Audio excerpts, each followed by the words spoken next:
Hello guys, welcome to our another video. তো আজকে বানাতে চলেছি বাটার নান। প্রথমে এখানে আমি গরম জল নিয়ে 1 চামচ চিনি দিয়ে দিচ্ছি এবং তারপরে আমি 1 চামচ ইস্ট দিয়ে দিলাম।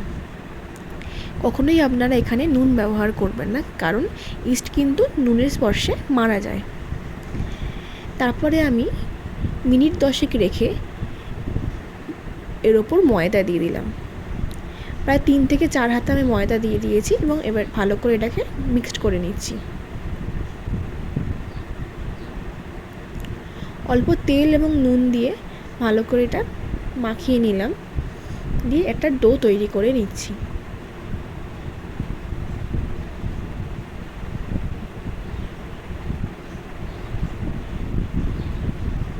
ডোটা তৈরি হয়ে গেলে মোটামুটি 2 ঘন্টার জন্য ঢাকা দিয়ে রেখে দিলাম। তারপর ভালো করে লেচি বানিয়ে আমি এবার এইগুলোকে বেলে নিচ্ছি। ভালো করে ময়দা দিয়ে এগুলোকে বেললে কিন্তু কোনো প্রবলেম হবে না। ভালো করে বেলে নেওয়ার পর একটা সাইডে আমরা জল বুলিয়ে নিচ্ছি। যে সাইডে জল বুলিয়ে দিলাম সেই সাইডটা তাওয়া গরম করে ওর ওপর দিয়ে দিলাম। একটুখানি রেখেই আমরা এরমভাবে গ্যাসের ফ্লেমটা বাড়িয়ে ওপর সাইডটা ভালো করে সেঁকে নেব।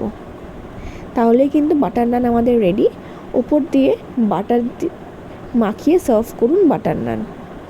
চিকেনের যে কোনো আইটেম কিংবা নিরামিষ পদ হিসাবে আলুর দম বা যে কোনো কিছুর সাথেই কিন্তু এই বাটার নানটা অনবদ্য। ধন্যবাদ।